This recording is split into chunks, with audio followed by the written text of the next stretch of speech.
Hello everyone, this is lecture number 9 of Digital System Design using VSDL. Last lecture में हमने कुछ pre defined data types के बारे में पढ़ा था और लास्ट जो डेटा टाइप हमने कवर किया था वो standard logic and standard logic vector था, जहां हमने देखा था कि स्टैंडर्ड लॉजिक में आपके 8 लॉजिक्स होते हैं, 8 लॉजिक सिस्टम होते हैं। आज हम पढ़ेंगे स्टैंडर्ड यू लॉजिक वेक्टर के बारे में और कुछ और प्री डिफाइंड डेटा टाइप्स को जानने की कोशिश करेंगे। तो पहला है आपका स्टैंडर्ड यू लॉजिक। ये आपका एक 9 लेवल लॉजिक सिस्टम होता है, जैसे आपका स्टैंडर्ड लॉजिक 8 लॉजिक सिस्टम है ऑफ IEEE 1164। यहाँ पर एक लॉजिक और ऐड हो जाता है, that is U. Clear? So this stands for unresolved. So जो आपका यू लॉजिक है, दिस इज फॉर अनरिजॉल्व्ड। तो बाकी सारे लॉजिक आपके सेम हैं स्टैंडर्ड लॉजिक की तरह ही। अगर हम एग्जांपल की बात करें तो suppose X not is less than equal to 0। So ये एक सिंगल बिट है, तो 0 मैं आपको लास्ट लेक्चर में बता चुका हूँ कि बिट की अगर बात करें तो 0 या 1 होगा। तो 0 आपका स्टैंडर्ड लॉजिक में भी है और वो बिट भी है, तो यही यहाँ पर लिखा गया है, और वो स्टैंडर्ड यू लॉजिक में भी है। तो 0 जो है वो आपका स्टैंडर्ड यू लॉजिक में भी आता है। तो अगर आप कहीं पर x की वैल्यू डिफाइन कर रहे हैं, सो आपको आगे डिफाइन डेटा टाइप करना पड़ेगा बिट, स्टैंडर्ड लॉजिक और स्टैंडर्ड यू लॉजिक, क्योंकि ये जो इनपुट है, ये जो वैल्यू है, वो तीनों में से किसी भी डेटा टाइप में आ सकती है। सिंपली अगर हम वेक्टर फॉर्म में बात करें तो ये जो 8 बिट वेक्टर, आई थिंक 1 2 3 4 5 6, हाँ 8 बिट जो आपका कोई डेटा है, वो बिट वेक्टर भी हो सकता है, स्टैंडर्ड लॉजिक वेक्टर भी हो सकता है, स्टैंडर्ड यू लॉजिक वेक्टर भी हो सकता है, और साइंड अनसाइंड जिसकी बात हम आगे करेंगे वो ये भी हो सकता है। क्लियर? तो इस तरीके से डेटा टाइप को समझा जाता है, और कौन सा डेटा किस कैटेगरी में आता है वो हम समझ सकते हैं। So next is your Boolean. So Boolean के अंदर वैल्यूज़ क्या आती हैं? ट्रू और फॉल्स। तो या तो कंडीशन आपकी सही होगी या कंडीशन आपकी फॉल्स होगी। तो जनरली जैसे हमने कुछ, अगर हम नॉर्मल एक सिंपल लैंग्वेज में समझने की बात करें तो हम फ्लो चार्ट्स बनाते हैं, डिसीजन बॉक्स बनाते हैं। तो हम कहते हैं कि अगर इफ़ यस तो वो यहाँ मूव करे, इफ़ नो तो वो वापस चला जाए। तो ऐसे बहुत सारे फ्लो डायग्राम्स आपने सिंपल समझे होंगे कि अगर कंडीशन फुलफिल होती है तो वो आगे जाए, नहीं होती है तो वो पीछे चला जाए। क्लियर? तो जैसे हमने VHDL डिज़ाइन फ्लो पढ़ा तो उसमें था कि अगर नेट ऑप्टिमाइजेशन हो गया है, gate level net optimisation, minimum optimisation हो चुका है, तो वो फिजिकल लेआउट पे चला जाए। ओके, अगर नहीं है, कुछ प्रॉब्लम है, तो वो वापस सिमुलेशन में, या सिमुलेशन में अगर कोई एरर आ रही है तो वापस वो VHDL एंट्री पे जाएगा। तो ऐसी कंडीशंस को चेक करने के लिए या फिर डिफाइन करने के लिए हम बूलियन डेटा टाइप का यूज़ करते हैं। फॉर एग्जांपल अगर यहाँ लिखा है if ready then, okay, if ready, ready का मतलब कंडीशन, तो रेडी मतलब अगर रेडी की वैल्यू क्या होगी? ट्रू होगी। देन इफ़ नो तो कोई दूसरी कंडीशन। तो then data type Boolean and executed if ready equal to true. तो जब रेडी की वैल्यू ट्रू होगी तब वो एग्जीक्यूट करेगा। तो यहाँ पर डेटा टाइप क्या है आपका? True. Clear? Now next is your integer.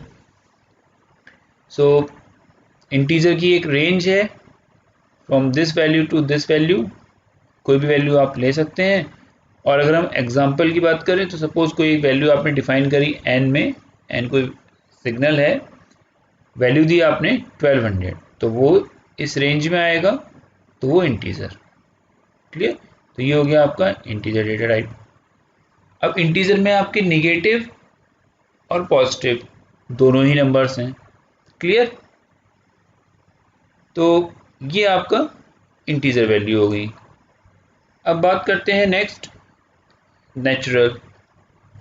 तो ये आपके नॉन निगेटिव इंटीजर्स हैं। क्लियर? तो इन्हीं नंबर्स में जो भी आपके पॉजिटिव नंबर्स होंगे from 0 to positive this maximum value, तो वो सब आपके नॉन नेगेटिव इंटीजर्स में आ जाएंगे। तो ये भी एक डेटा टाइप है। देन हम बात करते हैं रियल की। So real numbers ranging from 1.0 means this is exponential to -1 exponential. तो ये रेंज में जो भी वैल्यूज हैं हम उनको रियल की तरह यूज कर सकते हैं। That y is less than equal to 1.2 e⁻⁻5। Clear. एक चीज जो यहाँ पर लिखी हुई है जो हमें समझनी है, दैट इज नॉट सिंथेसाइजेबल। तो हम इन्हें सिंथेसाइज नहीं कर सकते। अगर हम कहीं पे ऐसे डेटा टाइप्स यूज कर रहे हैं कोड में या कुछ चीज डिफाइन कर रहे हैं जिनका डेटा टाइप रियल है, तो उन चीजों को सिंथेसाइज नहीं किया जा सकता। क्लियर। चलिए आगे बढ़ते हैं। Then physical literals used to inform physical quantities, okay, like time, voltage.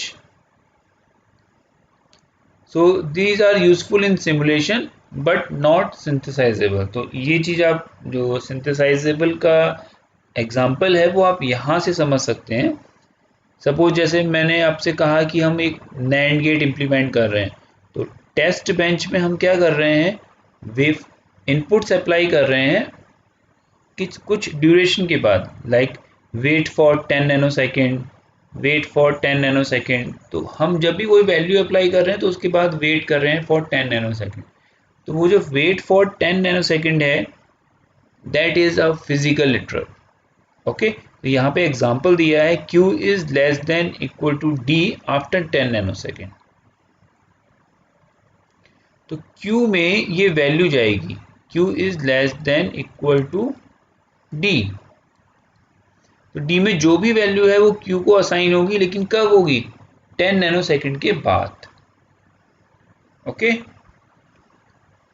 सो ये जो 10 नैनोसेकेंड है ये क्या शो कर रहा है, टाइम। अब डेफिनेटली आप इसको ऐसे समझ सकते हैं कि आप कोई सर्किट डिजाइन कर रहे हैं। क्लियर।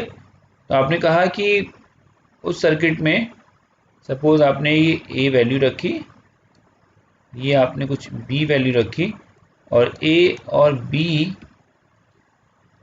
को आप Y में वैल्यू ले रहे हैं और एंड गेट यूज कर रहे हैं, A B और Y।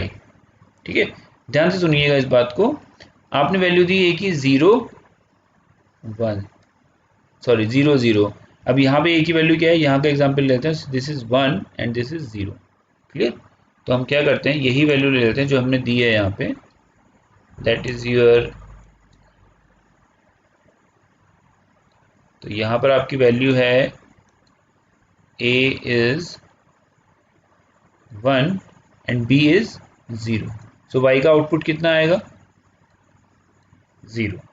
क्लियर, इतनी बात समझ में आती है। तो Y की वैल्यू क्या होनी चाहिए, 0 होनी चाहिए। बट अब सपोज आप कोई दूसरी वैल्यू अप्लाई कर रहे हैं, सपोज दूसरी वैल्यू क्या है, 0 और 0। क्लियर। तो आपने यहाँ वैल्यू अप्लाई करी 0 0, तो यहाँ Y के लिए वैल्यू लिख लेते हैं पहले 0। दूसरी वैल्यू क्या आनी चाहिए, 0 0 के लिए 0, सो 0। अब ऐसा करते हैं 1 1 अप्लाई करते हैं, तो 1 1, तो यहाँ भी 1 यहाँ भी 1, तो डेफिनेटली क्या आउटपुट आएगा, 1। अब देखिए क्या है, डिजिटल सर्किट्स आप कहते हैं कि कोई डिले नहीं होना चाहिए। डेफिनेटली हम सबको पता है कि डिले नहीं होना चाहिए, अगर डिले होगा तो परफॉर्मेंस बहुत पुअर हो जाएगी, डिग्रेड होगी। तो अगर मैं किसी गेट को वेरीफाई करना चाह रहा हूँ तो मैं कैसे वेरीफाई करूँगा अगर डिले ही नहीं होगा, तो अगर डिले नहीं होगा तो वो वेरीफाई कैसे होगा, मुझे दिखेगा ही कैसे कि ये वेवफॉर्म 0 से 1 गई, इस आउटपुट की वैल्यू 0 से 1 में चेंज हुई, ये मुझे चेक भी तो करना है, मुझे देखना है कि ये हुआ कैसे है। तो उसके लिए मैंने क्या किया, जब मैं उसको टेस्ट बेंच पे अप्लाई कर रहा हूँ तो मैंने कंडीशन दी A equal to 0 B equal to 0, wait Y gets the value of A and B, wait for 10 nanosecond. तो मैं उस टाइम को देख लूँ। देन मैंने वैल्यू दी A equal to 1 B equal to 1, Y gets the value of A and B, wait for some time. तो ये जो वेट फॉर सम टाइम है ये उसी चीज़ के लिए है कि मैं एनालाइज कर सकूँ, मैं देख सकूँ कि हो क्या रहा है। तो ये it is for simulation only. तो यहाँ पे अगर मैं कह रहा हूँ कि 10 नैनो सेकेंड के बाद डी की वैल्यू या क्यू को वो वैल्यू मिले जो डी में असाइन है, तो वो that is for simulation only. This is used in simulation not synthesisable. तो सिंथेसिस के लिए नहीं है ये कि आप सर्किट से कह रहे हैं कि भाई आप 10 सेकंड बाद अपना रिजल्ट देना, या आपने कहा ए और बी में जो भी वैल्यू है वो कैलकुलेट होके एंड गेट के बाद आए 20 सेकंड बाद या 20 नैनो सेकंड बाद। तो ये सिर्फ सिमुलेशन में यूज़ किया जाता है। तो आई थिंक आपको ये बात समझ में आ गई होगी कि सिंथेसाइजेबल और सिमुलेशन का क्या यूज़ है, कहाँ पे हमें कैसे इनको समझना है। क्लियर? सो ऐसे ही आपके करेक्ट जैसे फिजिकल लिटरल्स हैं, कैरेक्टर लिटरल्स हैं, these are single ASCII character और a string of such character and they are also not synthesisable. तो इनको भी हम सिंथेसाइज नहीं कर सकते हैं। क्लियर? अब नेक्स्ट हम बात करते हैं signed and unsigned data types. तो साइंड का मतलब आपको सबको पता ही है, अनसाइंड का मतलब भी आपको पता है। ये सिंपल क्या है, मैग्नीट्यूड शो करते हैं नंबर्स के, जो हम वंस कॉम्प्लीमेंट टूज कॉम्प्लीमेंट बात करते हैं ना कि नेगेटिव नंबर है पॉजिटिव नंबर है। तो साइंड नंबर, अनसाइंड नंबर। तो लाइक आपने कहा कि signed and unsigned data types, तो these data types defined in standard logic arithmetic package. Clear? तो जैसे हमने कहा कि स्टैंडर्ड लॉजिक कहाँ डिफाइन हो रहे थे, IEEE 1164 में, तो वो भी एक पैकेज था। तो इसी तरीके से साइंड अनसाइंड डेटा टाइप्स जो हैं वो आपके स्टैंडर्ड लॉजिक अर्थमेटिक पैकेज में डिफाइन होते हैं IEEE library. Okay, they have the appearance of standard logic vector but accept arithmetic operations. Clear? अभी हम आगे एग्जांपल करेंगे, उसकी हेल्प से हम समझेंगे इस चीज को। तो साइंड और अनसाइंड जो डेटा टाइप्स हैं वो आप कह सकते हैं, समझने का मतलब ये है कि they accept only arithmetic operations, okay, which are typical of integer data types. तो इस चीज़ को हम थोड़ा सा और डिटेल में अभी आगे पढ़ेंगे with the help of example, जहाँ पर हम ये देखेंगे कि स्टैंडर्ड लॉजिक अर्थमेटिक और जो आप IEEE 1164 पैकेज और एक आपका और अनसाइंड और साइंड डेटा टाइप्स के लिए लाइब्रेरी यूज़ की जाती है। तो उन तीनों को हम with the help of example अभी आगे नेक्स्ट लेक्चर में या एक दो लेक्चर्स के बाद उनको समझने की कोशिश करेंगे। तो अभी यहाँ पर ये समझते हैं सिर्फ कि they are for standard logic arithmetic package of IEEE library. चलिए अब हम कुछ एग्जांपल्स देखेंगे और ये समझने की कोशिश करेंगे कि हमने ये जो भी डेटा टाइप्स अभी तक पढ़े, बेसिक जो भी डेटा टाइप्स पढ़े, उनको कैसे और हम अच्छी तरीके से समझ सकते हैं। क्लियर? तो देखिए ये कुछ एग्जांपल्स हैं। पहला है आपका सिग्नल ए। तो ये कुछ सिग्नल्स हैं जिनके डेटा टाइप्स डिफाइन किए गए हैं। तो जैसे मैंने आपसे ये कहा था कि किन्हीं भी दो सिग्नल्स के बीच में ऑपरेशन हो सकता है या आप उनको कोरिलेट कर सकते हैं। कब कर सकते हैं? जब उनके डेटा टाइप्स सेम हो। तो वही चीज़ यहाँ पर समझने की कोशिश करेंगे।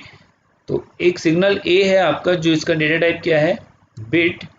दूसरा सिग्नल बी है, जिसका डेटा टाइप क्या है, 7 डाउन टू 0, यानी 8 बिट वेक्टर है ये। So this is 8 bit vector. Third C आपका स्टैंडर्ड लॉजिक। तो हमने स्टैंडर्ड लॉजिक पढ़ा है, सी में कोई भी वैल्यू हो सकती है, जो भी हम जेड एक्स डैश 0 1 यू जो भी हम यूज़ कर सकते हैं। Standard logic vector simple 8 bits का है ये, और इसमें वही 8 लॉजिक्स में से कोई से भी लॉजिक्स हो सकते हैं 8 बिट फॉर्म में। 8 बिट्स होंगी, मतलब उसमें 8 इंफॉर्मेशन होंगी, डेटा होगा। एक सिग्नल है आपका दैट इज इंटीजर रेंज। सो वो इंटीजर टाइप है और उसकी रेंज क्या है, 0 to 255। सो 0 से 255 में वो कुछ भी हो सकता है सिग्नल। ठीक है? तो चलिए पहला ऑप्शन इन्होंने जो ऑपरेशन अप्लाई किया या फिर जो डेटा असाइन किया, इन्होंने कहा ए इज मतलब a is less than equal to B5, तो B5 की जो भी वैल्यू है वो a में आ जाएगी, यही मतलब हुआ। ओके, अब B5 का मतलब क्या हुआ, B क्या है, एक बिट वेक्टर है 8 बिट का, तो B5 का मतलब हुआ उसकी 5th बिट। अब 5th बिट कैसी होगी उसकी, सिंगल बिट होगी। क्लियर, ए क्या है, सिंगल बिट डेटा टाइप। तो यानी कि अगर आप किसी एक सिग्नल, कोई एक सिग्नल मान लेते हैं, सपोज यहाँ पे ऐसे समझ सकते हैं आप इसको 101101401। क्लियर, तो यहाँ से चलते हैं अगर, तो 0 1 2 3 4 5 6 7, तो ये 7 डाउन टू 0 वेक्टर हो गया। इसकी 5th बिट पे क्या वैल्यू है, 1, तो ये 1 वैल्यू किस पे असाइन हो जानी चाहिए, ए पे। ऑब्वियसली आराम से हो जाएगी, क्योंकि ए भी एक बिट बिट डेटा टाइप है और B5 की जो वैल्यू है वो भी सिंगल बिट है, तो इसलिए यहाँ लिखा गया है legal same scalar type that is bit. B not is less than equal to A, तो बिल्कुल सिंपल है, ए की वैल्यू कैसी है, बिट है, सिंगल बिट है। बी नॉट क्या कर रहा है, एक सिंगल वैल्यू को असाइन कर रहा है, मतलब समझा रहा है, बता रहा है, तो बी नॉट पे वो वैल्यू असाइन हो जाएगी जो ए के सिग्नल। तो this is also a same scalar type bit. C is less than equal to D5, तो सी आपका कैसा है, स्टैंडर्ड लॉजिक है, और D5 किसी सिंगल वैल्यू को शो कर रहा होगा, तो दिस इज ऑल्सो लीगल, तो ऐसा आप कर सकते हैं। D not less than equal to C, same चीज रिवर्स कर दी है, सी एक सिंगल वैल्यू देगा, स्टैंडर्ड लॉजिक है, और डी नॉट एक सिंगल वैल्यू को होल्ड कर सकता है, so this is also legal. Clear, तो ये बहुत अच्छा एग्जाम्पल है समझने के लिए कि किस तरीके से आप डेटा को मैनिपुलेट कर सकते हैं, यूज कर सकते हैं। A is less than equal to C, अब देखिए यहाँ पर ए क्या है, बिट। क्लियर, सी क्या है, standard logic. So A is less than equal to, तो दोनों के डेटा टाइप्स क्या हैं, डिफरेंट हैं। एक का डेटा टाइप बिट है और दूसरे का डेटा टाइप क्या है, स्टैंडर्ड लॉजिक। क्योंकि आपको मालूम नहीं है कि ए की वैल्यू क्या है और सी की वैल्यू क्या है। क्लियर, तो ये इलीगल, तो ऐसा नहीं हो सकता। आप स्टैंडर्ड लॉजिक और बिट, दो डिफरेंट डेटा टाइप्स को एक साथ यूज या एक दूसरे के लिए यूज नहीं कर सकते। Same B is less than D, यानी कि बिट वेक्टर और स्टैंडर्ड लॉजिक वेक्टर, तो ऐसा भी आप नहीं कर सकते। Clear, third, E is less than equal to B. अब देखिए ई क्या है, ई एक इंटीजर है, यानी कोई एक वैल्यू होगी, इंटीजर वैल्यू। बट बी क्या है, बी एक बिट वेक्टर है जो कि मोर देन 1 बिट होगा, तो this is also illegal. Clear, इसी तरीके से नेक्स्ट है आपका ई is less than D, integer और स्टैंडर्ड लॉजिक वेक्टर। तो इंटीजर एक अलग डेटा टाइप है, स्टैंडर्ड लॉजिक वेक्टर एक अलग डेटा टाइप है, तो यहाँ पे भी आप ये काम नहीं कर सकते। आई होप आपको इस लेक्चर में जो हमारे प्री डिफाइंड डेटा टाइप्स थे उनके बारे में समझ में आया होगा। लाइक बूलियन क्या होता है, रियल क्या होता है, इंटीजर क्या होता है, स्टैंडर्ड यू लॉजिक क्या होता है, ये सारी चीज़ें हमने समझी। और साइंड अनसाइंड डेटा टाइप्स को हम और डिटेल में भी पढ़ेंगे, और कुछ हमने सिग्नल्स को मैनिपुलेट करने की कोशिश करी एक दूसरे के साथ, तो हमने देखा कि कहाँ पर वो असाइन हो सकते हैं और कहाँ पर वो असाइन नहीं हो सकते हैं, तो कहाँ पर वो लीगल और इलीगल हैं, ये चीज़ें हमने समझने की कोशिश करी। तो आज के लेक्चर में इतना ही, थैंक यू।